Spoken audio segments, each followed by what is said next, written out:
Hello and good evening. I'm Melissa Idris. Welcome to AWANI Global.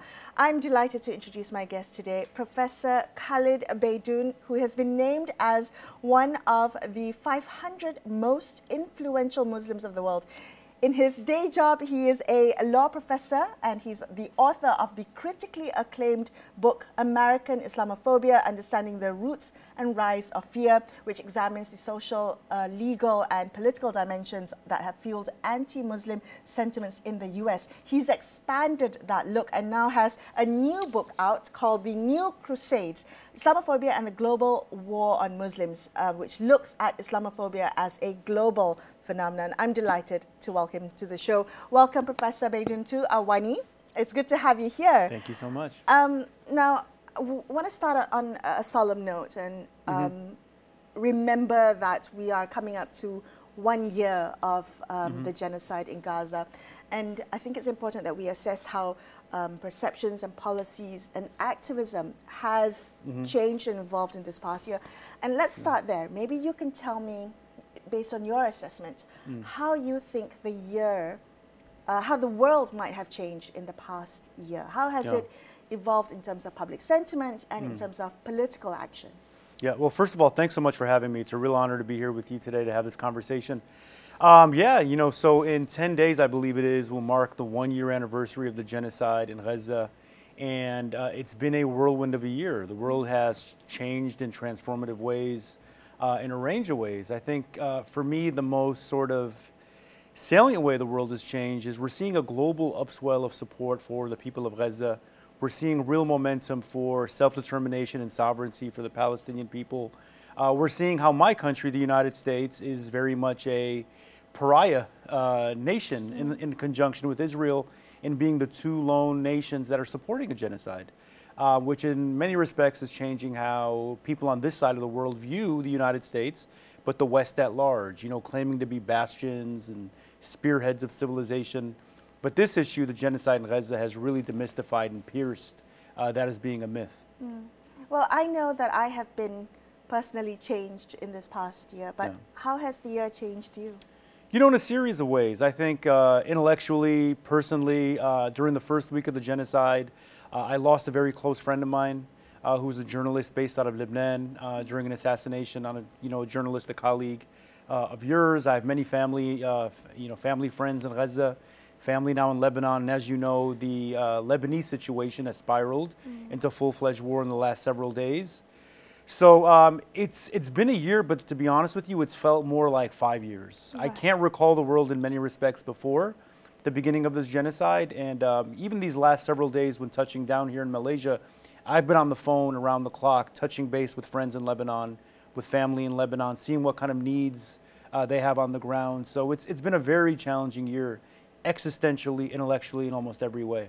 Has it changed at all? I mean, in terms of the intensity, the urgency, the support that you talked about a bit earlier, has it changed? I'm asking because I wonder whether there's been kind of attention fatigue from the rest of the world, or has it been the opposite? Has there been now more urgency and more outrage?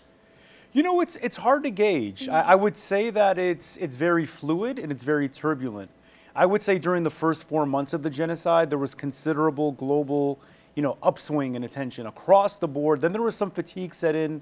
But now, whenever there's a real, bloody incident, a massacre, now that war is reemerging in Lebanon, we're seeing a return and revitalization of energy, which is a great thing because it's energy that is categorically, almost it feels like, opposition to what Israel is doing, opposition to the fact that the United States is funding, enabling, weaponizing this genocide. So I think if we were to focus on one positive outcome of what's happened in the last year, is that the degree of grassroots opposition, globally speaking, is very much at an unprecedented level. But also literacy. I think that the lay person on the ground, the lay woman on the street, understands this crisis in ways that they hadn't a year before. Oh, that's so interesting. What makes you say that? Because the current war in Gaza has often been portrayed or framed into religious terms or ethnic terms or racial terms. How do you think that this framing distorts the way that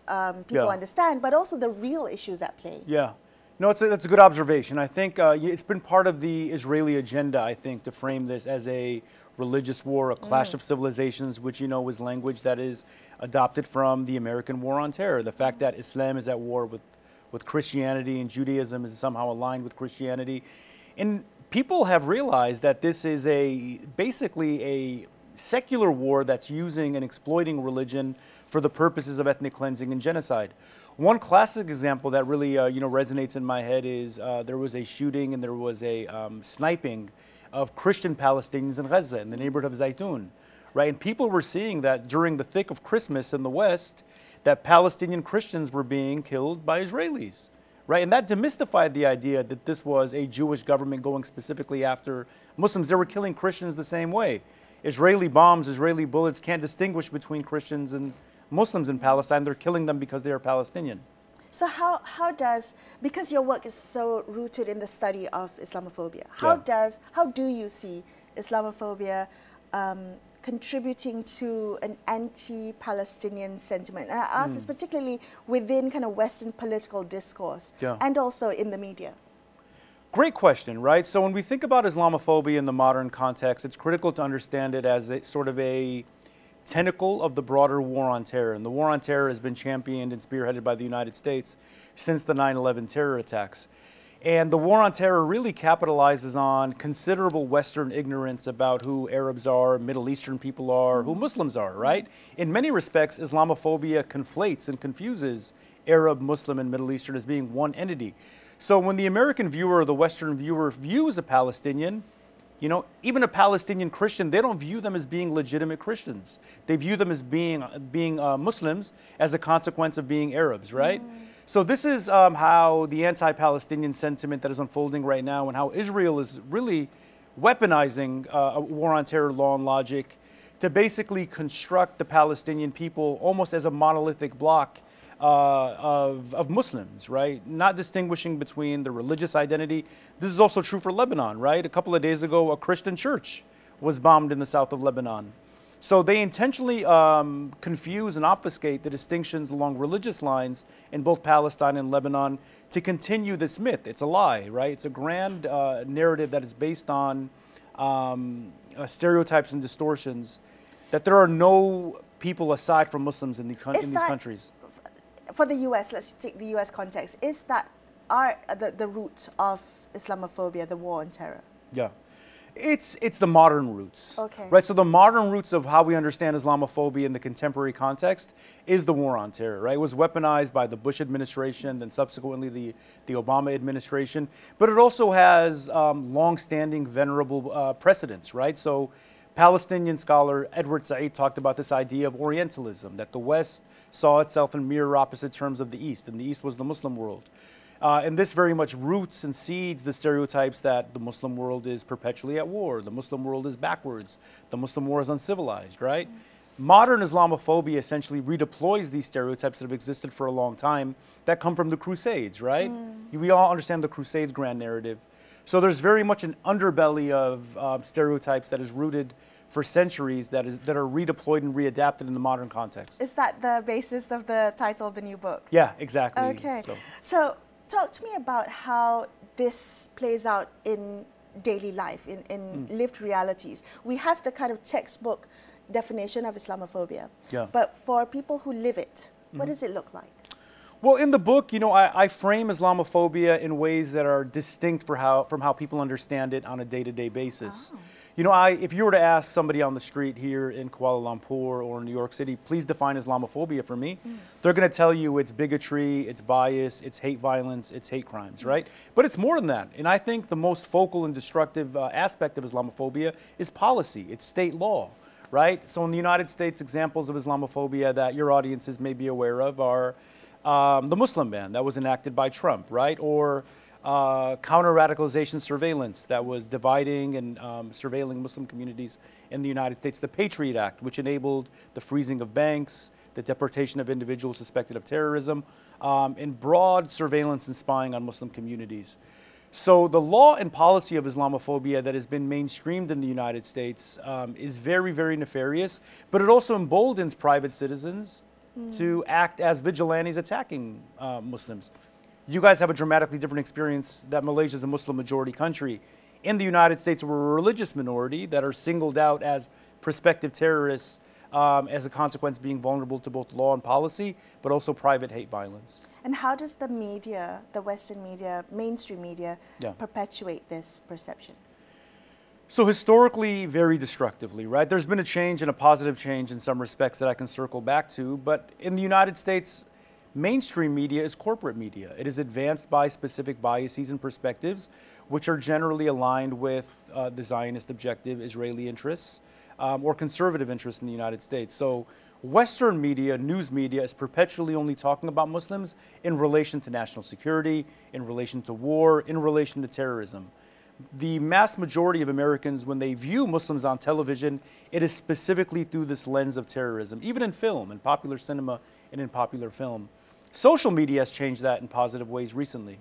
Okay. Talk to me more about that, because your advocacy has reached audiences beyond the US through social media. But how has social media, both in the pros and cons, shaped the way people perceive Muslims, people perceive Islam, people perceive the Palestinian cause for liberation?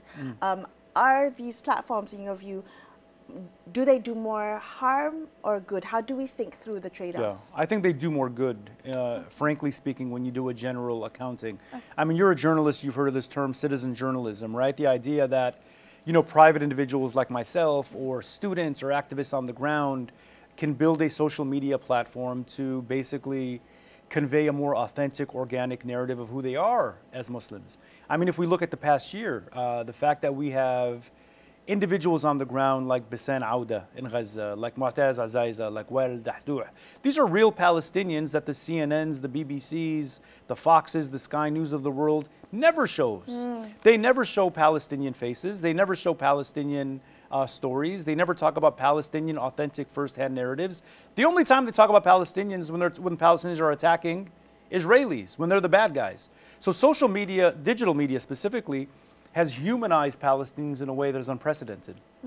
And do you still see harmful narratives on social media? How do you go about countering those narratives that will just further Islamophobia?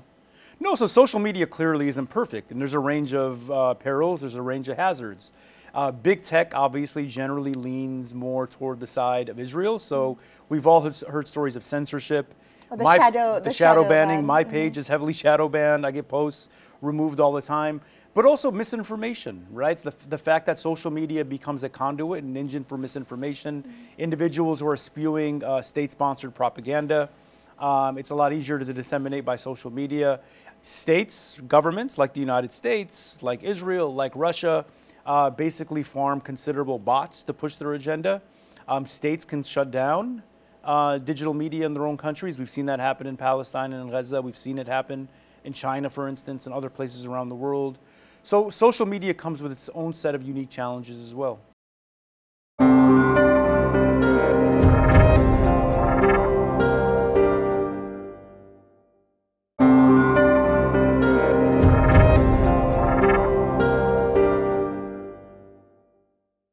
So I want to ask you, just personal experience and the people around you, where are you getting your information? If in the US you have this really this narrative that's being pushed by mainstream media, and social media is is noisy, let's just say. Very noisy. Where do you get your information that you feel that you can trust and is truthful?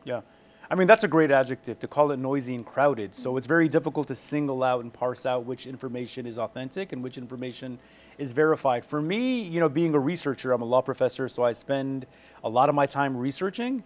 Much of my sources on what's happening in Gaza come from individuals on the ground, individuals that I've built relationships with over many years, individuals who are first-hand accountants, first-hand victims of what's happening on the ground. A lot of the early information that I was able to pull at the beginning of the genocide came from these individuals.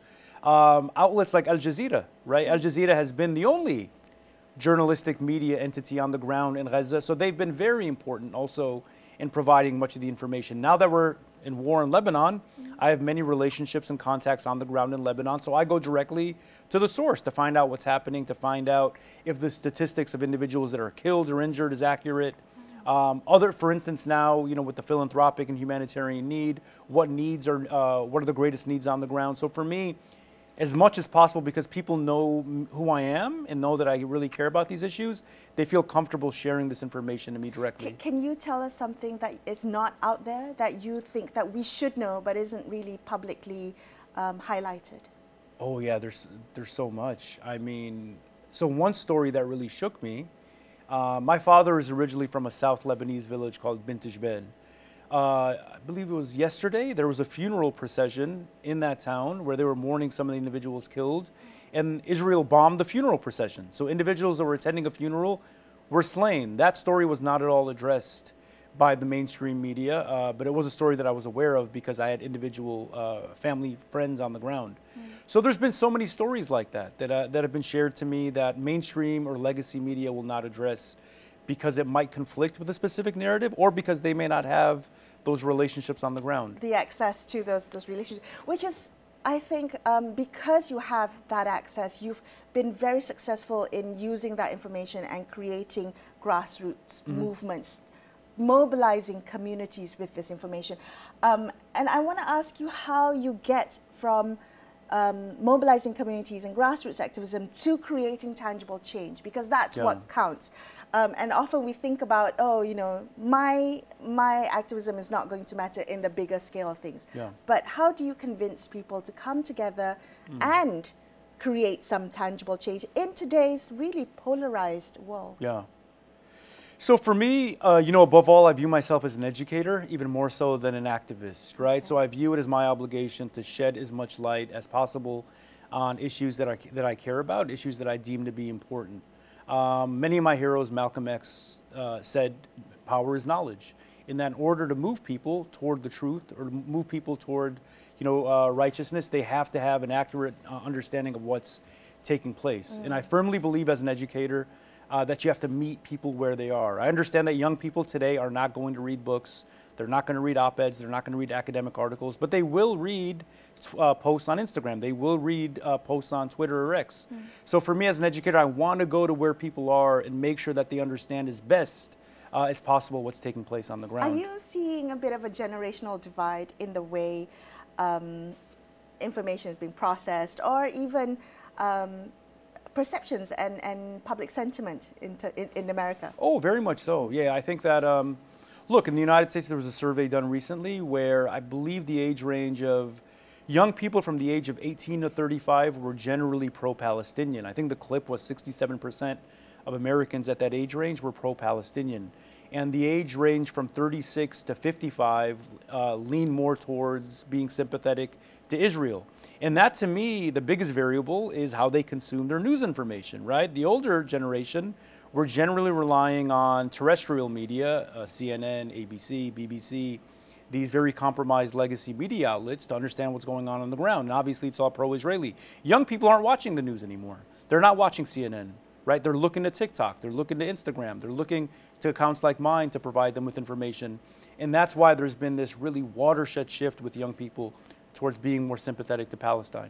How do you think that will translate into the U.S. political dynamics? And policy. And we're coming up to the elections. How big of a role does Gaza play in the November polls? Yeah, your first question, you know, that's the big question. The United States sort of political system is heavily economic, and lobby groups which have considerable financial influence AIPAC is able to impact policy regardless of what people on the ground feel or think. Now, if popular opinion shifts the strength of AIPAC or forges a new PAC that is able to promote Palestinian interests, then that could shift. With this election, unfortunately, and I teach constitutional law for a living, I wish we had more than two viable options, right? Because with regard to Israel, I don't see a considerable distinction between Donald Trump and Kamala Harris. I mean, Kamala Harris is the vice president right now, right? She's part of the Biden administration. It's key that we view her as being one of the parties that are enabling this genocide. She has not condemned it. She has not said one thing since the beginning of the war in Lebanon. So she's complicit in genocide. And Donald Trump is not much better. So this election with regard to war in the Middle East, in genocide in Gaza, is not very promising. So what does that mean for a significant portion of the voters who want to see action on, or see the genocide in Gaza end, or at least the funding of the genocide end from the U.S. perspective? What does that mean for voters who see no option in the two candidates? That's a brilliant question. And it's an existential sort of crisis that many people, including myself as an individual, are currently experiencing, right? I think that everybody has distinct priorities, right? So, you know, some voters, this issue may not be the focal issue. If you are, let's say, a single parent mother. Single issue voter. Yeah, I am a single issue voter this time. For me, it's all about Gaza, it's all about genocide. And Michigan is a battleground state, and that's where I vote. But I think that the way I struggle with this as a scholar is that there are some things that are greater or bigger than any single one election. And one of my objectives as a grassroots organizer is to begin to try to build a viable, long-term, sustained third-party option. And that is something that I am dedicating a lot of time and energy to at this point. How? What is the vision? The vision is to push people in the Green Party, other independent parties, to say that you know, elections are not won on election year. They're won in building, institutionalizing, entrenching an organization. It's more than just casting your vote. Exactly. Okay, so for those of us who are observing the U.S. from the outside, what is it that you think we should be watching as November comes, particularly if we care about the way the U.S. has a role to play in the genocide? Yeah, I would look for if there's any movement on the part of Kamala Harris with regard to what's happening in Gaza. And in the next couple of days, if she really calls for an end to this war in Lebanon. If she does, that might be a positive sign. Okay. And how are you reading this escalation of violence in Lebanon? Oh, it's very frightening. I spent 3 years of my life in Beirut during the civil war in the 1980s. So there's a personal connection where I'm clearly afraid for loved ones on the ground. And then, to be honest with you, from a sort of intellectual standpoint, I knew that the war was coming. It was just a matter of time.